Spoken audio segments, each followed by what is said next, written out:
One of the most frustrating things for me, and frankly, embarrassing things, embarrassing tendencies that I see among Muslims today, especially online, especially on social media, particularly in the English language Muslim social media, Twitter and so forth, is this reflexive obsession with sharing and amplifying the words of Westerners, usually white men, whenever they say something that sounds vaguely pro-Palestinian or critical of Israel or pro-Muslim, or even vaguely anti-imperialist. The moment one of them says, Israel maybe shouldn't be killing children, well, Muslims flood their pages, repost their statements, and act like the gates of justice have finally creaked open because someone important has finally spoken, as if their voices make our cause valid. This is a colonized mind at work, in my opinion. It's the internalized inferiority that still sees the white Western man as the ultimate judge of what's right and what's wrong and what's important, as if the truth needs to be echoed by the empire itself before it becomes truth. Look, they have a remarkable knack for being able to say something that's true while still lying. Bear that in mind. Because listen, we cannot trust anything that they say. That's a fact. The history of the Western world is a history of lies, of betrayal, mass murder, moral hypocrisy on an industrial scale. They have never stood with the oppressed without a hidden agenda. Not once, not ever. When they speak, they are not speaking to you. They're not speaking for you. And you can never let them do that. And furthermore, they're not speaking with you or to you. They are speaking to each other, for each other.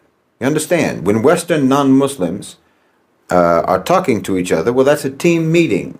It's a strategy briefing, adjustments to the narrative, calibration of tactics. That's all that is. They're managing the optics of empire. They never have a team meeting except to plan on how they can get the upper hand on every other team, which is us. Never look for validation from your enemies.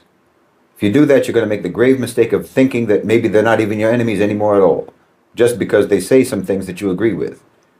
But if you're clear on the fact that they are your enemies, and you should be, then you'll understand that this is nothing but a tactic. They're not on your side, no matter how much you might like what they say, no matter how true it seems. They're just learning your language, your emotional language, your ideological language, your moral language. Because you can't propagandize people except in their own language. You can't deceive people except in their own language. You can't make a sales pitch except in the language of the one you're trying to sell to. You understand? So they adopt your language, your moral language, your sentiments, your rhetoric, your posture. They mimic your sympathies as a tactic just to get close to you. I'm telling you, when Western non-Muslims, when they say anything at all, well, you should treat it like there's someone talking in a police investigation and you're the investigator, And you should treat it like you already have a whole file of evidence in your hands about them, because you do. You have the Quran, you have the Sunnah, you have the Hadiths, And another meaning of the word ayat is evidence, is proof. We already have a massive file about the non-Muslims, about the kuffar. And everything that they say has to be weighed against that evidence. We know you're lying, but we can learn a lot about someone by how they lie and about what. Because Allah subhanahu wa ta'ala already warned you directly, unambiguously, that the Jews and the Christians will never be pleased with you until you follow their way. Well, understand that this isn't just about belief. This isn't just about religion. It's just not only about aqidah. It's about power. It's about systems. This is about allegiance and loyalty. You'll never win their approval unless and until you bow to their worldview, to their narratives, till you adopt their frameworks and their priorities, until you follow their way, not only spiritually, but politically, economically, and ideologically. But here you are thinking that if some celebrity or some, well-known person, some politician in the West just throws you a crumb of empathy, well, it means that the tide is turning. No, it means that they are adapting their language just to keep you hooked, to keep you docile, to keep you impressed, and still waiting for their approval, still treating them as important, treating their approval and their support as decisive, but it isn't. I mean, let me remind you, the West didn't even support Nelson Mandela until he was no longer a threat. They didn't care about the brutality of colonialism until they could no longer profit from it, until they had to come up with a new way to do it. They didn't oppose apartheid until it was economically inconvenient, until they couldn't profit from that. They won't stand with Palestine unless and until they can figure out how to do it without threatening their own power structure. And that's exactly what we're seeing now. That's exactly why we're seeing what we're seeing now. Because the A National OCGFC have gotten on board with the new regional vision for the Middle East. They're not doing it for moral reasons.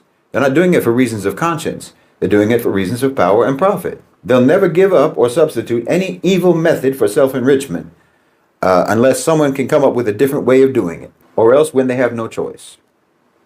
They don't give up on evil unless maintaining that evil becomes unsustainable. So understand, this is not solidarity, this is strategy on their part. No, we don't need their validation. The truth of our cause is not contingent upon their acknowledgement.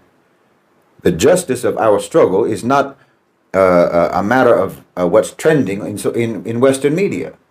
Our legitimacy doesn't come from their institutions, it comes from the haqq, from the divine command to stand against oppression, not opinion polls, from the Quranic duty to resist aggression. So you need to shake off this desperation for their acceptance. Stop retweeting your colonizer's sympathy. Stop praising his tardy outrage. Stop centering his voice in your resistance. This is not empowerment. This is obsequiousness in disguise. We're not waiting for the empire to approve our liberation. You understand me? We're not pleading for inclusion within their warped sense of morality. We're not guests at their table. That table was built with our bones. And it's got our resources laid out on that table. You know, a good example of what I'm talking about. Actually, this is even what brought it up, is Jeffrey Sachs. I've seen so many people sharing Jeffrey Sachs clips like he's some great advocate for justice. Well, you'd have to be born yesterday to think that Jeffrey Sachs is an advocate for justice. He has a long history.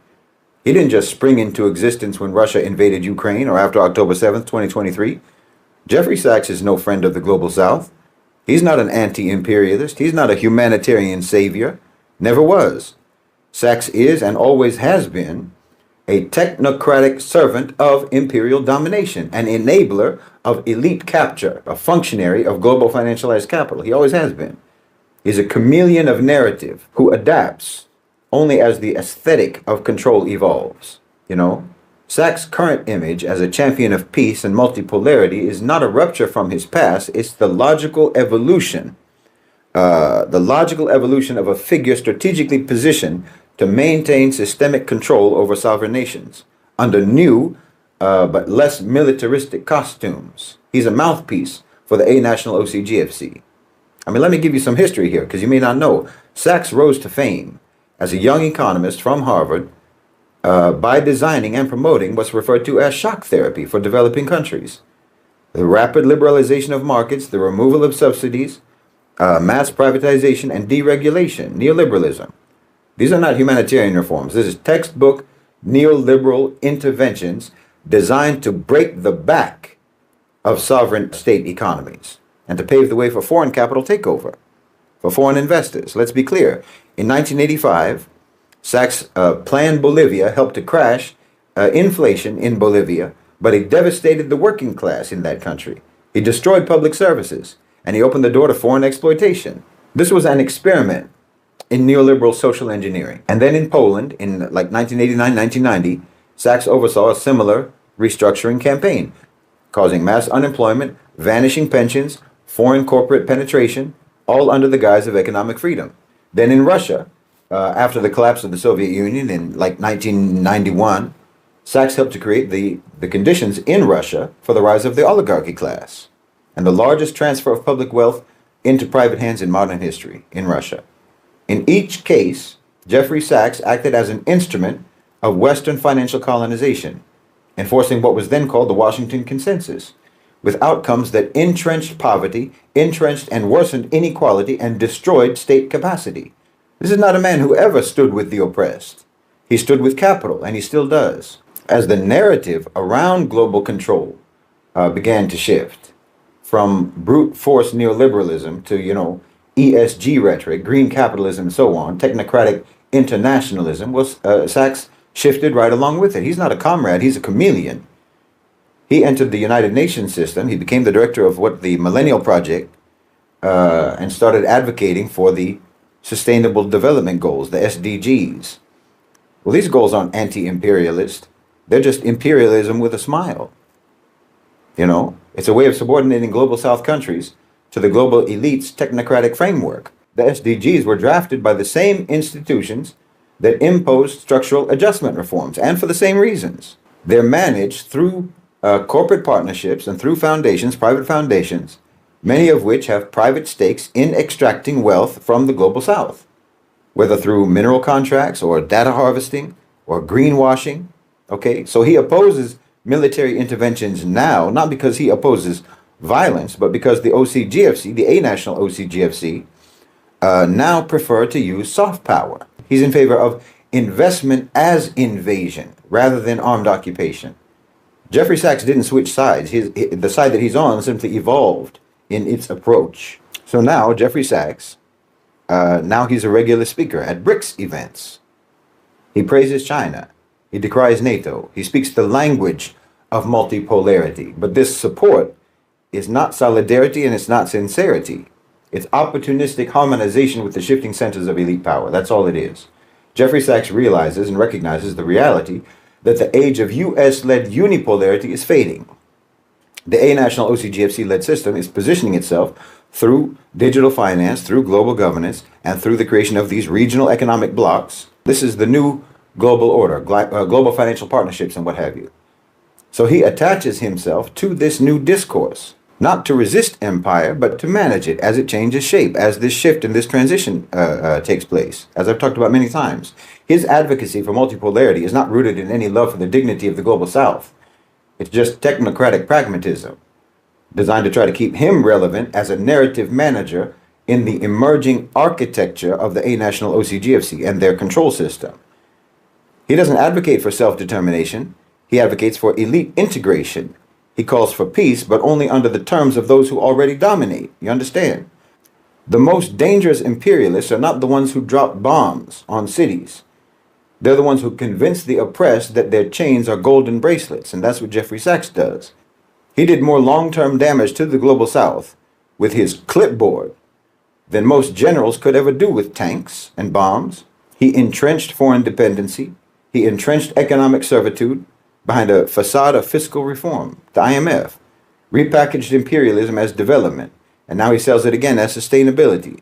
He's not a break from empire. He's just part of the public relations department of empire. He's a salesman of domination in the era of humanitarian capitalism. He's just moving alongside the center of gravity as it shifts to the global south. And he's doing that to protect the same interests that he served when the center of gravity was in the west. Sachs is not your ally. He's just the technocrat that the empire sends when bombs are no longer useful, no longer fashionable. His current language of, peace, equity, sustainability, multipolarity, and so on, is built on the ruins of the countries that he helped to dismantle. No matter what costume he wears, neoliberal architect, UN envoy, BRICS guest speaker, he serves the same structure. The same structure that he helped to build, to protect, and now to recalibrate. Jeffrey Sachs is not an anti-imperialist. He's just an ambassador of the newest version of imperialism. But, I think part of why we get confused about people like Jeffrey Sachs, aside from, like I say, our own colonized mindset, is this whole thing about Islamophobia, which is a word that Muslims didn't even coin ourselves, but we quickly adopted it. And with it, we adopted a whole framework of thinking that has, in my opinion, distorted our understanding of the world around us and our relationship with non-Muslims. See, the term Islamophobia implies that only some non-Muslims have a problem with Islam. It frames their hostility as an irrational fear, a kind of social prejudice like racism or xenophobia. And this whole concept fits very nicely among liberals who like to think that racism and xenophobia are exclusively the pathologies of right-wingers. So it makes us think the same way. It frames our relationship with non-Muslims along the left-right socio-political dividing lines of the West. The right is against us, the left is on our side. And we know that the left is on our side because they call the right Islamophobes. That makes them our allies. But this is not what Allah subhanahu wa ta'ala taught us, how to understand the reality of this relationship that we have with the non-Muslims. We don't need a new vocabulary. We already have the correct term, and it's not Islamophobe, it's kuffar. Those who knowingly reject the truth and try to cover the truth. Allah has already told us very clearly how they feel about us, no matter which side of the Western political, socio-political spectrum that they sit on. they will not cease to fight you until they turn you back from your religion if they're able. That's what Allah told us. He said that hatred has already appeared from their mouths, from their words, and what their hearts conceal is far worse. And Allah subhanahu wa ta'ala also said that they are allies one of another. And if you don't do the same, be allies, then there will be great fitna in the land and corruption. No, this isn't about a phobia. It's not about a fear of Islam. This is about rejection of Islam, rejection of the truth, and hostility to Islam and to the truth, opposition to the truth. Whether they express that through bombs or through books, through war or through law, through mockery or through policy, through rhetoric or through comedy, it doesn't matter. It all stems from the same place, which is kufr, disbelief. So stop saying Islamophobia. It's a misunderstanding that we need to correct because it's warping our own worldview. The most dangerous result of using this term is that it has tricked Muslims into thinking that there are Islamophobes among non-Muslims and there are allies among non-Muslims. That some kuffar are our enemies and other kuffar are standing with us. But that's not the paradigm that the Quran teaches us. We do not have allies amongst them. They are allies of each other and we are one ummah. And if you don't grasp that, then you're just setting yourself up for betrayal, for disappointment, and for co-optation. I'm not saying that we have to treat all non-Muslims as enemies. No. But just the fact that I even have to say that. The reason I have to say that is because you and I both know that non-Muslims are going to jump on what I said and maliciously misinterpret it, which is an antagonistic reflex. We don't operate on that caveman binary of either friend or foe. You're either with us or against us. We simply know that you have characteristics that are connected to your kufr, traits and qualities and pathologies that are causally connected to your state of disbelief that creates these kinds of antagonistic reflexes in you against us. We don't feel that way towards you. Allah said, it's you who love them, but they do not love you. We are not towards you the way you are towards us, and we never have been. But we know the way you are towards us. We've lived the way you are towards us. Okay, we don't reciprocate that animosity, but we know that whether we reciprocate that animosity or not, you're going to be a certain kind of way with us. We know that. It's like people who don't speak the same language. In fact, that's a good example. It's like people who don't speak the same language. You know how Americans will travel overseas and they'll get mad at the people in another country because they don't speak English. It's like that. Okay? We don't get mad at you for not speaking our language, but you get mad at us for not speaking your language, just like American tourists. So there's really no point in dealing with you. It's not going to go well. And here I'm not talking about linguistic language, obviously, but the language of character, the language of morality and belief. We know you don't speak our language in this regard, and that's fine. You have your language, that's fine. But you insist that we speak your language in this regard. So ultimately, we just don't really need to mingle with each other. It's not going to work out. So if you're a non-Muslim and you support, for example, you support Palestine, okay, good. Support it. Support Palestine. You should.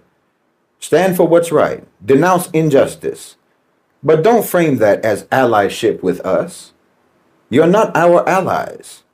You're just human beings who are, in this instance, like in this situation of Palestine, choosing not to side with evil. Okay, that's your moral obligation as a person of conscience. But it doesn't make you one of us. It doesn't mean that now we have to bend our principles to keep your approval. You go talk to your own people. Deal with your own folk. That's what I'm saying. You don't have to come and link arms with us. It's your own people who are committing this genocide.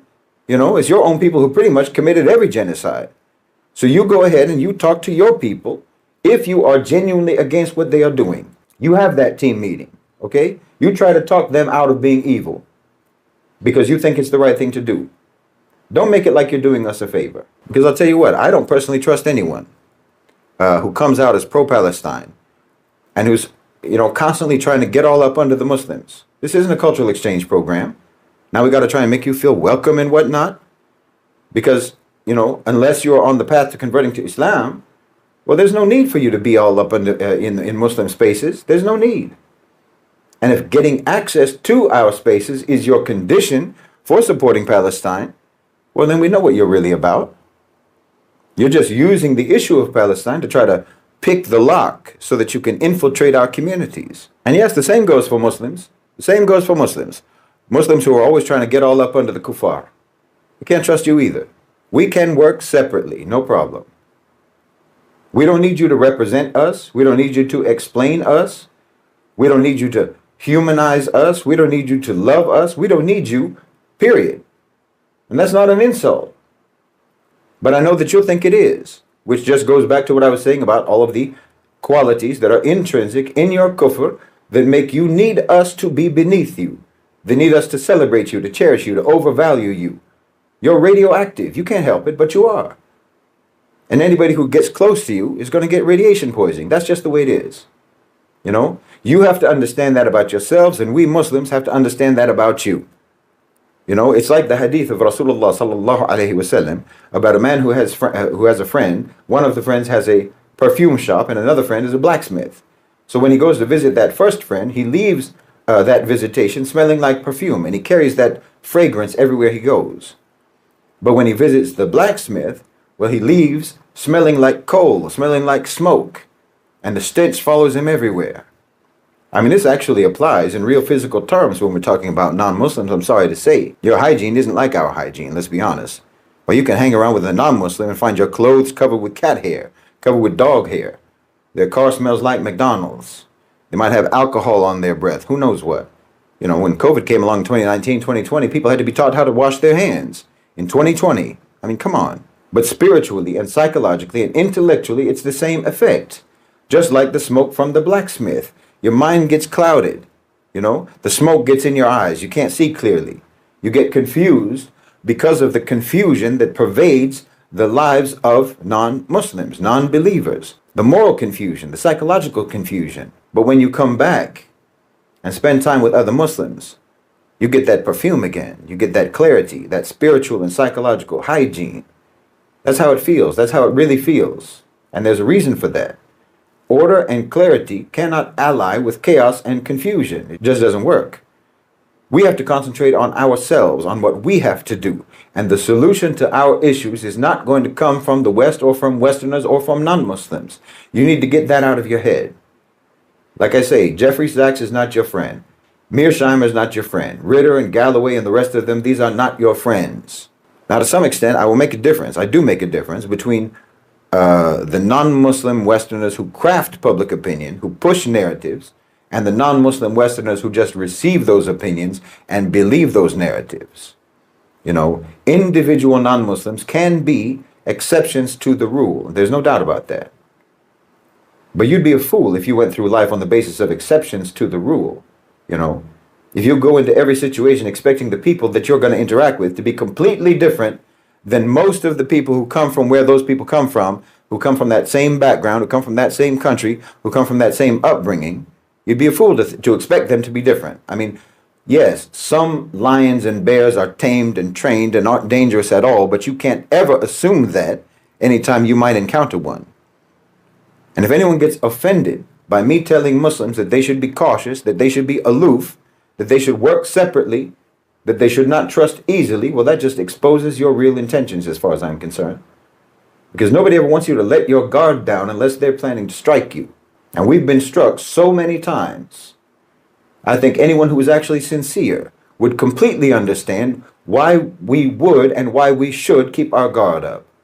If you're a non-Muslim Westerner and it hurts your feelings for Muslims and for non-Westerners to be suspicious about you, well, blame your own so-called civilization and blame your own history. Don't blame us for learning the lessons from that history.